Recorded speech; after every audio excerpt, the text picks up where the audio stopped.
The alien ships descended from the sky like dark clouds, blocking out the sun over New Chicago.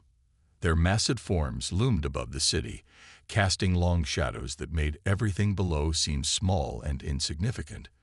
People ran in panic, their screams filling the air as they tried to find shelter. Cars screeched to a halt in the streets, and windows shattered from the force of the ship's arrival. It was clear that these visitors had no intention of being friendly.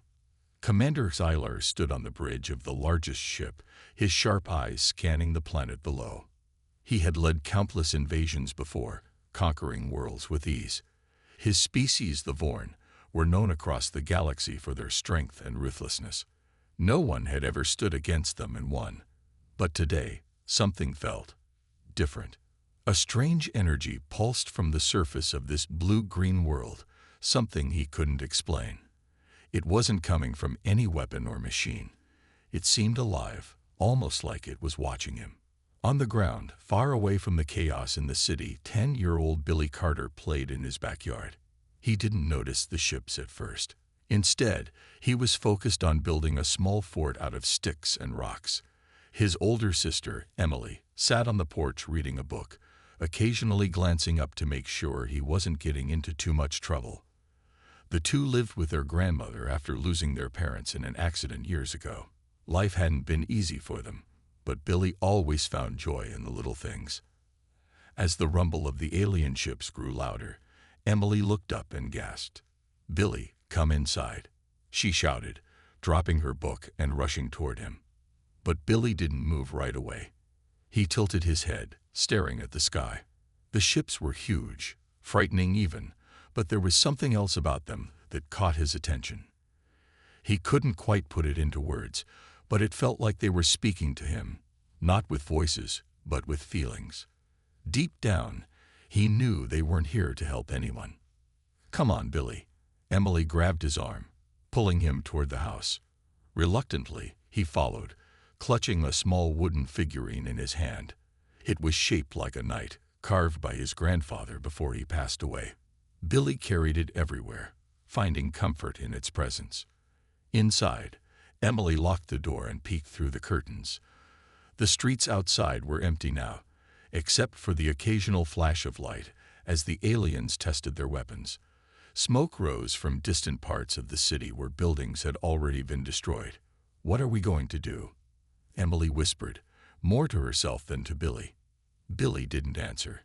He walked over to the window and stared outside, his expression calm despite the terror unfolding around them. For as long as he could remember, he'd felt different from other kids. Sometimes he heard whispers in his dreams, soft, gentle sounds that told him secrets about the universe. At first, he thought he was imagining things, but over time, he realized they were real. They taught him things, showed him how the world worked in ways most people couldn't understand. Now, as the alien ships hovered above, those whispers grew louder. Billy closed his eyes and listened carefully. He didn't know what the aliens wanted, but he could sense their fear. They weren't as powerful as they seemed. In fact, they were scared of something or someone. Emily noticed the look on his face and frowned. "What is it, Billy? Do you hear something?" He opened his eyes and smiled faintly. "Don't worry," he said softly. "I think I can handle this." Before Emily could ask what he meant, the ground shook again. Through the window, they saw one of the smaller alien ships land just a few blocks away. Large figures emerged, their armor gleaming under the dim sunlight. They moved slowly, cautiously, as if searching for something or someone. Billy tightened his grip on the wooden figurine and took a deep breath. Whatever was about to happen, he knew he couldn't run from it. The alien figures moved with precision, their heavy boots crunching against the pavement as they approached Billy's neighborhood. Their armor shimmered like liquid metal, reflecting the dim light of the overcast sky. Each step they took sent vibrations through the ground, making it clear they were not here to negotiate. Weapons hung at their sides, glowing faintly with an eerie blue light. The air around them seemed charged, as if electricity crackled just beneath the surface. From inside the house, Emily watched in horror as the aliens drew closer. She pulled Billy away from the window, her hands trembling. "We need to hide," she whispered urgently. "They'll find us if we stay here." But Billy didn't budge. He stood still, his eyes fixed on the advancing figures. Something about them felt familiar, though he couldn't explain why. The whispers in his mind grew louder, almost like a song, guiding him. He wasn't afraid, not of these creatures, not of their weapons, and certainly not of their size. Deep down, he knew they were more scared of him than he was of them. "Billy, please," Emily begged, tugging on his arm. Tears welled up in her eyes, but Billy gently shook her off. "I'm okay," he said softly. Then, before she could stop him, he opened the front door and stepped outside. The cool breeze brushed against his face as he walked into the yard. The aliens froze when they saw him, their glowing eyes narrowing as they studied the small boy standing alone. One of them raised his weapon, pointing it directly at Billy. Emily screamed from behind the curtains, but Billy didn't flinch. Instead, he tilted his head, examining the creature in front of him. "Why are you here?" Billy asked calmly, his voice carrying across the silent street. The alien hesitated, unsure how to respond. Its weapon wavered slightly, but it didn't lower it. Billy could feel its fear radiating outward, a strange energy that matched the whispers in his mind. He closed his eyes for a moment, letting those whispers guide him. When he opened them again, he spoke again, this time in a tone firmer than before. "You shouldn't have come here," Billy said simply. At first, nothing happened.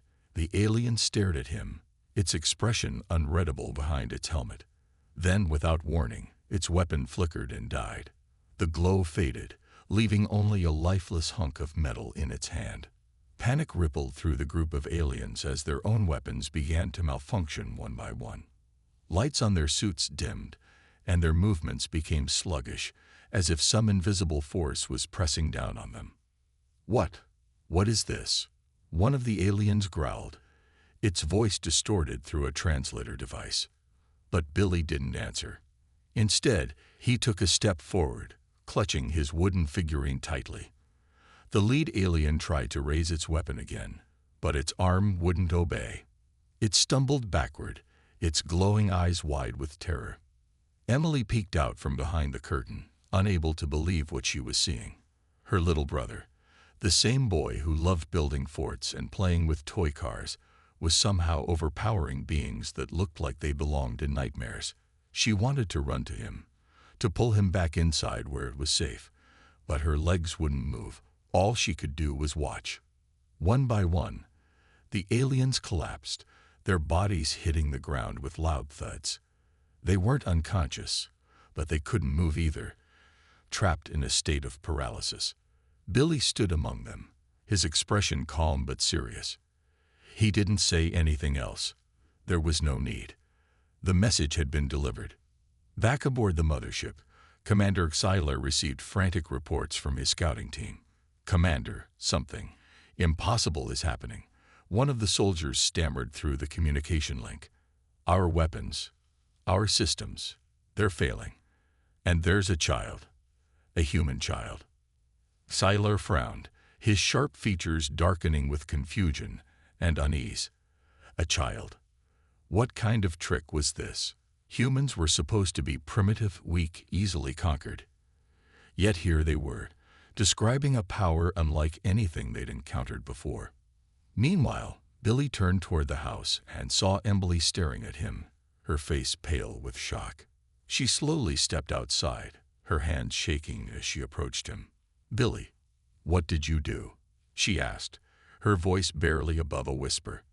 Billy shrugged, looking almost embarrassed. "I don't know," he admitted. "I just told them to stop." Emily didn't know whether to hug him or cry. Before she could decide, the sound of engines roared overhead. Reinforcements were coming, larger ships descending toward the city. Whatever Billy had done, it wasn't over yet. The roar of engines filled the air as more alien ships descended from the sky. These were bigger, darker, and far more menacing than the ones that had arrived earlier.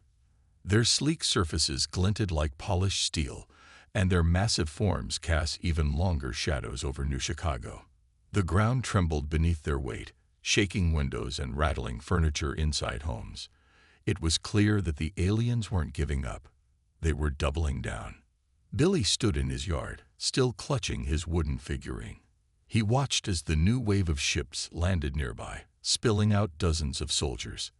They moved quickly, spreading across the neighborhood with purpose.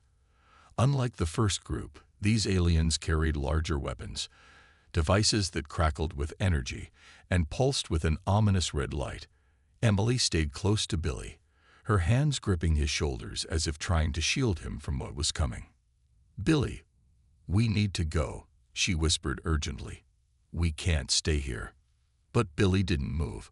His eyes scanned the advancing aliens, taking in every detail. The whispers in his mind grew louder again, guiding him, telling him what to do. He could feel their fear this time too, but it wasn't just fear, it was confusion. They didn't understand what had happened to their comrades, and they didn't know how to fight something they couldn't see. "It's okay," Billy said softly, though his voice carried a quiet confidence. "They're not going to hurt us." Emily wanted to argue, but before she could say anything, the lead alien stepped forward. It was taller than the others, its armor adorned with symbols that seemed to glow faintly. This one looked different, stronger, angrier. It pointed a weapon at Billy, its glowing eyes narrowing into slits. "You will surrender." The alien growled through a translator device.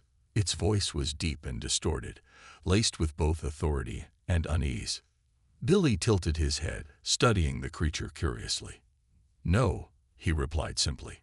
The alien hesitated, clearly unprepared for such a calm response. Then, without warning, it fired its weapon. A bright beam shot toward Billy, lighting up the darkened street. Emily screamed and threw herself in front of him, expecting the worst.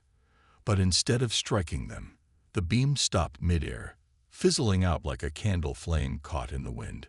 The alien froze, its weapon trembling in its hand. Behind it, the other soldiers exchanged uneasy glances, their movements growing hesitant.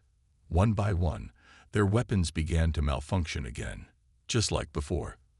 Lights flickered on their suits, and some of them stumbled as if weighed down by invisible chains. Commander Xylar watched everything unfold from his ship high above Earth. Through surveillance drones, he observed the scene below with mounting frustration and disbelief. How could a single human child possess such power? It defied logic, defied everything his species understood about warfare. And yet there it was, a force so strong it rendered their advanced technology useless.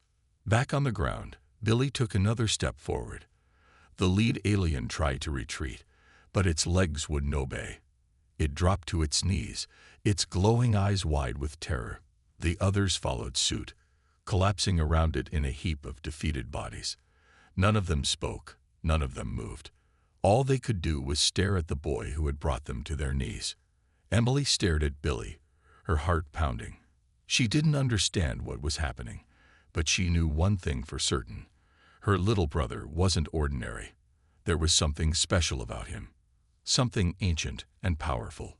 She reached out and grabbed his hand, holding it tightly. "What are you doing?" she whispered, her voice shaking. Billy glanced at her and smiled faintly. "I'm protecting us," he said. "That's all." Before Emily could respond, the sound of helicopters filled the air. Human military forces had arrived, their vehicles speeding down the streets toward the scene. Soldiers poured out, armed and ready for battle. Among them was Captain Laura Hayes, a stern-looking woman with sharp features and determined eyes. She barked orders to her team, her gaze fixed on the fallen aliens and the small boy standing among them. "What's going on here?" Captain Hayes demanded, approaching Billy and Emily. Her tone was firm, but there was a hint of awe in her voice as she looked at the paralyzed aliens. "They came here," Billy explained calmly, "but I told them to leave." Captain Hayes frowned, glancing between Billy and the aliens. "How did you do that?" she asked, her voice quieter now. Billy shrugged. I don't know. I just did. The captain studied him for a moment longer, then nodded. Whatever this boy was capable of, it was clear he had saved countless lives today.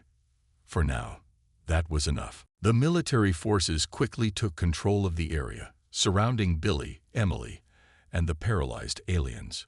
Soldiers moved with precision, securing the perimeter and setting up equipment to study the fallen invaders. Captain Laura Hayes stayed close to Billy, her sharp eyes never leaving him. She could tell there was something extraordinary about the boy, but she didn't know how to explain it, or even if she should try. "What's your name?" she asked, kneeling down to his level. Her voice was softer now, less commanding and more curious. "Billy," he replied simply, still holding onto his wooden figurine. His calm demeanor hadn't changed, even with all the chaos around him. "And you did this." Captain Hayes gestured toward the aliens, who remained motionless on the ground. Their glowing suits had dimmed, and their weapons lay useless beside them. Billy nodded. "They came here to hurt us. I told them to stop." Captain Hayes exchanged a glance with Lieutenant Mark Davis, her second in command. Both of them were struggling to process what they were seeing. This wasn't just some random act of bravery or luck. This was something far beyond anything they'd ever encountered. Emily stepped forward, her hands still shaking. "He's telling the truth," she said, her voice trembling. "I saw it happen. He stopped them." Captain Hayes looked at Emily, then back at Billy. "How?" she asked again, though she wasn't sure she'd get an answer. Billy shrugged. "I don't know how to explain it. I just knew what to do." Before anyone could say more, one of the soldiers called out, "Captain, we've got movement from the ships." Everyone turned to look. The massive alien vessels hovering above the city began to shift, their engines roaring louder than before. Smaller ships detached and descended rapidly, heading straight for Billy's neighborhood. Reinforcements were coming. And this time, they weren't taking any chances. "Get ready," Captain Hayes shouted, signaling her team to prepare for battle. Weapons were raised, and the air grew tense as the new wave of aliens approached. But Billy didn't move. He stood calmly, watching the ships descend with an almost eerie focus. "They won't win," he said quietly, though everyone heard him. His voice carried a certainty that made the soldiers hesitate. Emily grabbed his arm. "Billy, please, let's go somewhere safe." But Billy shook his head. "It's okay, Em. They're afraid of me." As the aliens landed and spilled out of their ships, they moved differently this time. There was no arrogance, no confidence in their steps. Instead, they hesitated, their glowing eyes scanning the scene cautiously. When they spotted Billy standing among the humans, their movements slowed even further. Some of them whispered to each other in low guttural tones, their voices filled with fear. One of the aliens, a tall figure wearing a helmet adorned with intricate patterns, stepped forward. Unlike the others, it wasn't armed. Its hands were held up in a gesture of surrender, and its glowing eyes flickered nervously. "We mean no harm," the alien said through a translator device. Its voice was softer, almost pleading. "We only wish to retrieve our comrades and leave." Billy stared at the creature, his expression unreadable. The whispers in his mind grew louder again, filling him with knowledge he couldn't fully understand. He could sense the truth in the alien's words. They truly were afraid. Not just of him, but of whatever power he represented. "You shouldn't have come here," Billy repeated, his voice firm but not unkind. "Tell your people to leave Earth, and don't come back." The alien hesitated, glancing at its fallen comrades. Then, after a long pause, it nodded. "We will comply," it said. "But know this, we are not your enemies. There are greater threats in the universe than us." With that, the alien signaled to its team. Slowly, they began to drag their paralyzed comrades back toward their ships. The humans watched silently, unsure whether to trust the alien's words or remain on guard. Captain Hayes stepped closer to Billy. What did it mean by greater threats? She asked, her brow furrowed. Billy shrugged again. I don't know, but I think we'll find out soon enough. As the alien ships lifted off into the sky, disappearing into the clouds, the tension in the air began to ease.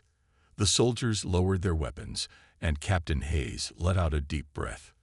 Whatever had just happened, humanity had been given a second chance, and it was all thanks to a 10-year-old boy. Emily hugged Billy tightly, tears streaming down her face. You saved us, she whispered. Billy smiled faintly. I just did what I had to do. That night, after the alien ships had vanished into the sky, Billy and Emily sat together in their living room. The house was quiet except for the faint hum of the television in the background, though neither of them was really watching it. Emily kept glancing at her brother, trying to make sense of everything that had happened. Her mind raced with questions, but she didn't know where to start. Billy, she finally said, breaking the silence, you have to tell me what's going on. Billy looked up from the wooden figurine he'd been holding. His fingers traced its carved edges absent-mindedly as he thought about how to answer. For a long time, he'd kept his secret hidden, even from Emily. But now, after everything that had happened, he knew he couldn't keep it to himself anymore. I've always been different, he began slowly. Ever since I was little, I've heard whispers, like voices in my dreams. They're not scary or mean. They just talk to me. They teach me things. Emily frowned, leaning forward. What kind of things? Billy hesitated, searching for the right words. Things about the universe, about stars and planets, and life. They told me I was special, that I was chosen to protect Earth. At first, I thought I was imagining it. But now, he trailed off, looking down at the figurine. Now I think they were telling the truth. Emily stared at him, her heart pounding. She wanted to believe him, but it all sounded so impossible. Why you? She asked softly. You're just a kid. Billy shrugged. Maybe that's why. Kids don't overthink things. We just do what feels right. Before Emily could respond, there was a knock at the door. Captain Laura Hayes stood outside, her uniform still dusty from the day's events. She gave them a small smile as Emily opened the door. Can we talk? The captain asked, her tone polite but serious. Emily nodded and stepped aside, letting her in. The captain walked over to the couch and sat down across from Billy. She studied him carefully, her sharp eyes taking in every detail. I need to understand what happened today, she said, not just for the military, but for humanity. You saved us, Billy, and I want to know how. Billy sighed, setting the figurine aside. I don't know how to explain it, he admitted. It's like, when I look at those aliens, I can feel their fear. I can hear their thoughts, almost. It's not something I control. It just happens. Captain Hayes nodded slowly, though she still looked confused. And the power you used to stop them. Billy shook his head. It's not mine. It's borrowed from whatever's out there. He gestured vaguely toward the window, where the stars twinkled faintly in the night sky. The whispers guide me. They show me what to do. The captain leaned back, rubbing her temples. This is bigger than I thought, she murmured. Then, looking at Billy again, she added, if there are more threats coming, like the alien said, we'll need your help. Humanity isn't ready for something like this. Billy's expression hardened slightly. I'll be ready, he said firmly. But I'm not doing it for you or the military. I'm doing it because it's my job. Captain Hayes didn't argue. She could see the determination in his eyes and knew there was no point in pushing him further. Instead, she stood up and extended her hand. Thank you, Billy, for everything. After she left, Emily turned to her brother. Do you really think more aliens will come? Billy nodded. Probably. But we'll be okay. Whatever happens, I'll handle it. Emily hugged him tightly, tears welling up in her eyes again. I'm scared, she admitted. What if they're stronger next time? They won't be, Billy said confidently. Because I'll be stronger too. Later that night, as Emily drifted off to sleep, Billy stayed awake by the window. He gazed up at the stars, listening to the whispers that filled his mind. They weren't urgent tonight, just comforting, like a soft melody playing in the background. He didn't know what the future held, but he felt ready for it. For now, though, he allowed himself a moment of peace. The world was safe, and that was enough. Weeks passed, and life in New Chicago slowly began to return to normal. The scars left by the alien invasion were still visible: broken buildings, burned streets, and families struggling to rebuild. But there was hope in the air. People talked about what had happened, sharing stories of the boy who had stood up to the invaders. Billy's name became a symbol of courage, though he avoided the attention as much as possible. At school, things were different for Billy. Kids who used to ignore him now crowded around, asking questions about the aliens and how he had stopped them. Teachers treated him with a mix of awe and confusion, unsure whether to praise him or keep their distance. Emily tried to shield him from the chaos, but even she couldn't stop everyone from wanting a piece of her little brother. One afternoon, as Billy walked home with Emily, a group of reporters waited outside their house. Cameras flashed, and microphones were thrust toward him as soon as they spotted him. "Billy, can you tell us how you stopped the aliens?" one reporter asked. "Is it true you have superpowers?" Another chimed in. Emily stepped in front of Billy, shielding him from the crowd. "Leave him alone," she snapped. "He's just a kid." The reporters didn't back down easily, but Captain Laura Hayes arrived moments later, escorting the siblings inside. She had been visiting regularly, checking on Billy and offering updates from the military. Though she never pressured him to join their efforts, it was clear she saw him as humanity's best chance against future threats. That evening, as they sat in the living room, Captain Hayes handed Billy a folder filled with papers and photos. "We've been studying the aliens' technology," she explained. "It's far beyond anything we've ever seen. But there's something else, something we don't understand." Billy flipped through the pages, his brow furrowing. Diagrams of strange devices and notes about energy signatures filled the folder. He didn't fully grasp the technical details, but the whispers in his mind grew louder as he looked at the images. "This isn't their tech," he said suddenly, surprising even himself. Captain Hayes leaned forward. "What do you mean?" "They stole it," Billy replied, pointing to one of the diagrams. "From someone stronger, someone older." The captain exchanged a glance with Lieutenant Mark Davis, who stood quietly in the corner. "Older? Like ancient beings?" Billy nodded. "The whispers told me about them. They're out there, watching, waiting." A heavy silence fell over the room. Emily hugged her knees to her chest, feeling the weight of Billy's words. "So what happens now?" she asked softly. Captain Hayes sighed. "We prepare. If more aliens come, or worse, if these ancient beings decide to show up, we need to be ready." Billy set the folder aside and stood up. "I'll handle it," he said firmly, "but I'm not doing it alone." For the first time, Captain Hayes smiled warmly. "You won't have to. We're here to help however we can." As the days turned into weeks, Billy continued living his life as normally as possible. He went to school, played with friends, and spent quiet evenings with Emily.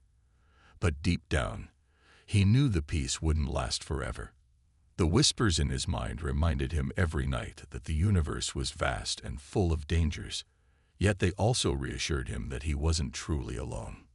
One starry evening, as Billy sat outside looking at the sky, Emily joined him. She wrapped a blanket around her shoulders and sat beside him. "Do you ever wonder why they picked you?" she asked after a while. Billy shrugged. "Sometimes. But it doesn't matter, does it? It's my job now." Emily rested her head on his shoulder. "Just promise me one thing. You'll let me help next time." Billy smiled faintly. "I promise." Above them, the stars twinkled like tiny lanterns, each one a reminder of the infinite possibilities beyond Earth. Billy felt the whispers growing stronger again, almost like a gentle nudge. Whatever challenges lay ahead, he knew he would face them, not because he wanted to, but because he had to. For now, though, he allowed himself to enjoy the quiet moment, grateful for the family and friends who stood by him. In the distance, a shooting star streaked across the sky, leaving a bright trail behind it. Billy closed his eyes and made a silent wish, not for himself, but for the world he had sworn to protect. Months passed, and the memory of the alien invasion began to fade for most people. New Chicago was rebuilding, its streets bustling with activity once again. Children played in parks, shops reopened their doors, and life seemed to move forward as if the attack had been just a bad dream. But for Billy Carter, things were different. He knew the universe hadn't forgotten about Earth, and neither had he. Every night, as Billy lay in bed, the whispers returned. They weren't urgent or alarming, but they reminded him that his job wasn't over. The aliens who had fled might never come back, but others could follow. And beyond them, the ancient beings, the ones whose power the aliens had stolen, were still out there, watching silently from the depths of space. Billy didn't know when or how they would appear, but he felt certain they would someday. Emily noticed the changes in her brother. He was quieter now, more thoughtful. Sometimes she'd catch him staring out the window at the stars, lost in his own world. She wanted to ask what he was thinking, but she knew better than to push him. Instead, she stayed close, letting him know she was there whenever he needed her. One evening, Captain Laura Hayes paid them another visit. This time, she brought news, not of an immediate threat, but of something strange happening far beyond Earth's atmosphere. Our satellites picked up unusual activity near Jupiter, she explained, spreading out images on the kitchen table. Energy readings we've never seen before. Billy studied the pictures carefully. The whispers in his mind grew louder, confirming what he already suspected. "They're testing us," he said quietly, "seeing if we're ready." Captain Hayes nodded grimly. "That's what we think too. If this is the beginning of something bigger, we need to prepare." Emily frowned, looking between Billy and the captain. "What can we do? How do we fight something we don't even understand?" "We don't fight," Billy replied firmly. "Not yet. We wait. And we learn." Over the following weeks, Billy spent more time with Captain Hayes and her team. They taught him about human technology, showing him how spaceships worked and explaining the basics of interstellar communication. In return, Billy shared what little he understood about the whispers and the powers they granted him. It wasn't much, but it gave the military hope that humanity might stand a chance against whatever came next. Despite all the preparation, Billy never lost sight of what mattered most: his family, his friends, and the simple joys of being a kid. He still built forts in the backyard, laughed with Emily during dinner, and dreamed of adventures among the stars. But deep down, he carried the weight of knowing he was no longer just a boy. He was a guardian. One clear night, as Billy and Emily sat together on the porch, the sky lit up with streaks of light. Dozens of shooting stars raced across the heavens, painting the darkness with their glow. People cheered and made wishes, marveling at the beauty of the moment. But Billy felt something else, a connection, almost like the universe itself was reaching out to him. "What are you thinking?" Emily asked softly, noticing the look on his face. "That we're not alone," Billy replied. "And maybe we're not supposed to be." Emily smiled faintly, leaning her head on his shoulder. "Whatever happens, I'm glad you're here to protect us." Billy didn't say anything. He simply gazed up at the stars, feeling the whispers grow stronger. They weren't warnings this time. They were promises. Promises that he wouldn't face the future alone, that others like him existed somewhere out there, waiting to join the fight. As the night wore on, and the shooting stars faded, Billy closed his eyes and let the whispers fill his mind. He didn't know what tomorrow would bring, but he was ready. For now, though, he allowed himself to feel peace, knowing that he had done everything he could to keep his world safe. In the vastness of the universe, Earth was just a tiny speck, but to Billy it was everything. And as long as he drew breath, he would stand guard over it, no matter who or what came calling.